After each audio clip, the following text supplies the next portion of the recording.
Hello. Okay, there we go. Hello and welcome to my 3D animation tool tutorial. So there's a bunch of shapes here. They're all colored differently. How do they all work? Well, first we can start with.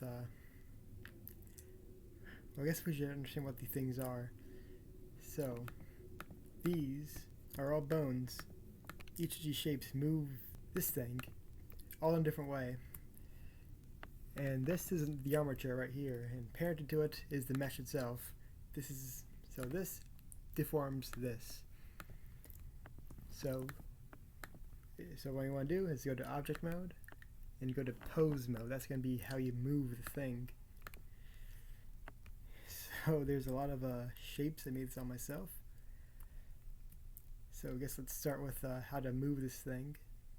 So with all bones, or with all objects, you can use G for grab, R for rotate, mass to scale. So you can rotate this and it moves. This does the same thing. So what are these different parts? So this is the spine, but what you really want to go is to the spine controller, which I made right here. This little cone here.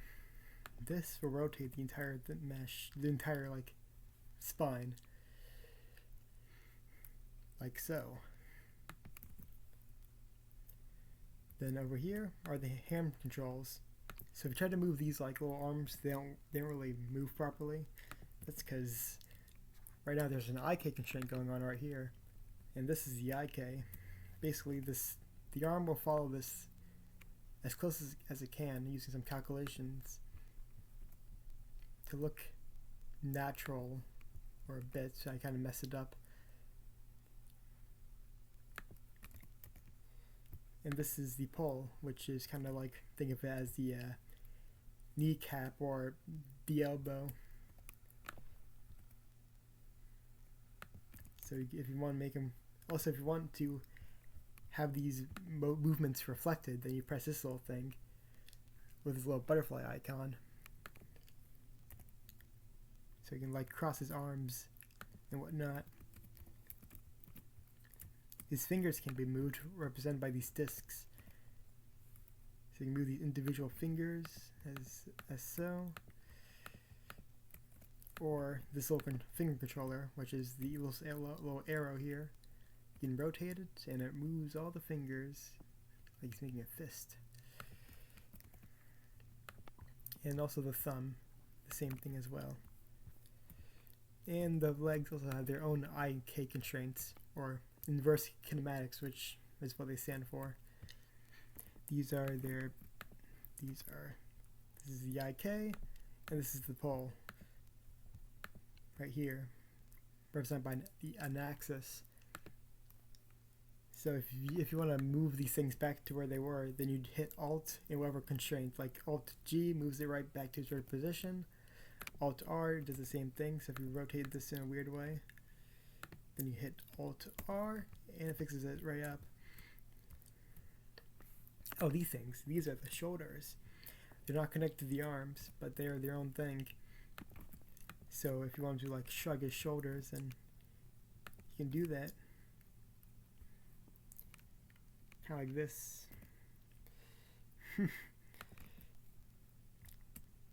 Also, this is the moves the spine, the pelvis. This moves.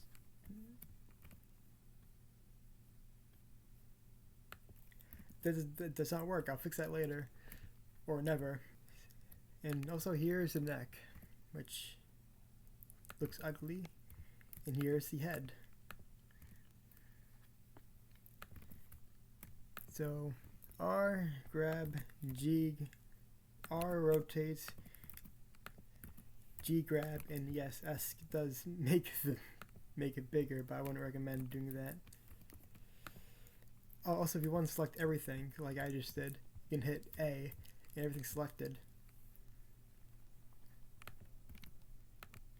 I really should have added a root bone, but I'll add that later.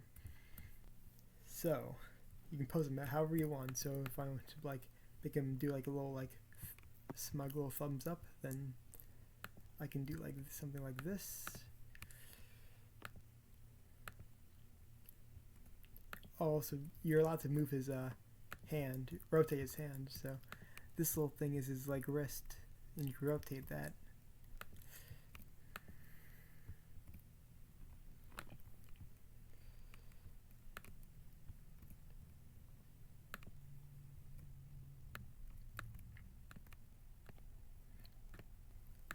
Now you can see that that's not bent properly because this sucks, my rig. But it's a good practice rig. Not really, but it's good enough. Then we can put his like other hand on his like little hip, kind of like this, and extend this out like so, and then rotate his little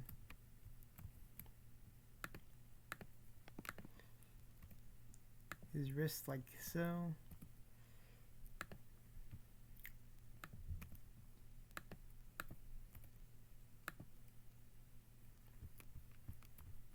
And I guess I can do something with the foot like this.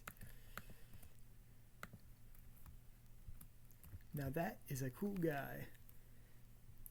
Oh, oops, hold on, I gotta rotate his hand a little bit right here. Yeah.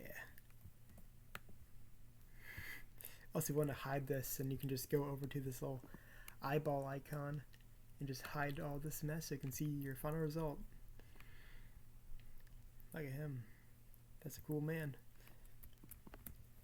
But now, let's say, so there's a lot of shapes here. There's a lot of colors and stuff.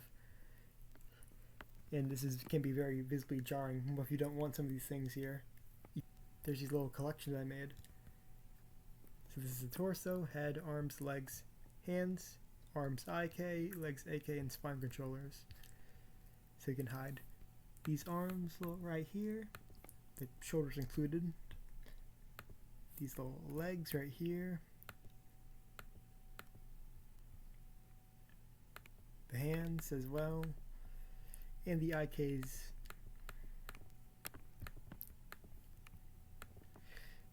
Now let's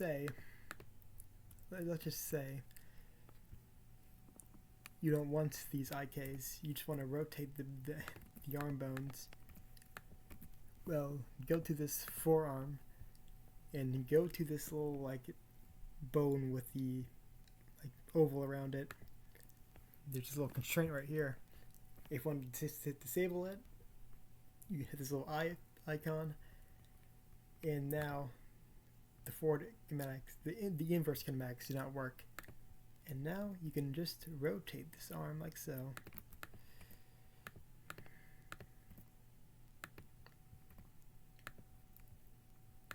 Cool. And if you want to redo it, then go to the forearm and re-enable it.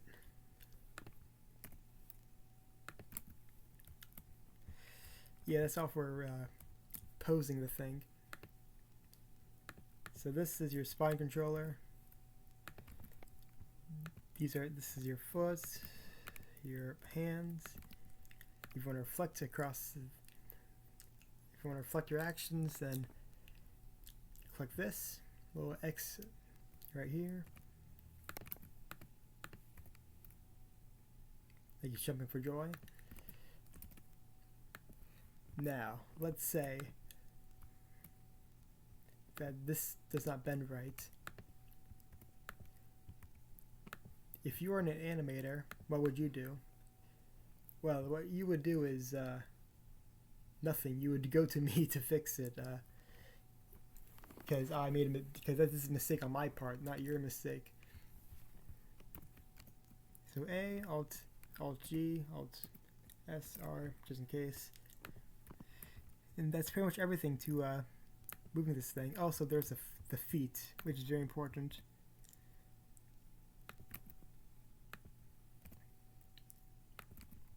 Also, these have the these have the constraints as well.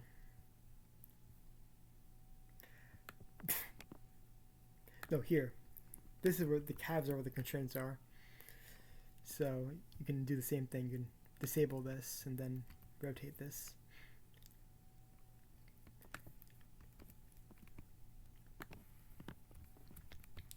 And yeah, that's pretty much it to modeling or working this thing. Posing this, I'm the one who rigged. This is what it takes to pose a model. Have fun posing this little guy, and goodbye.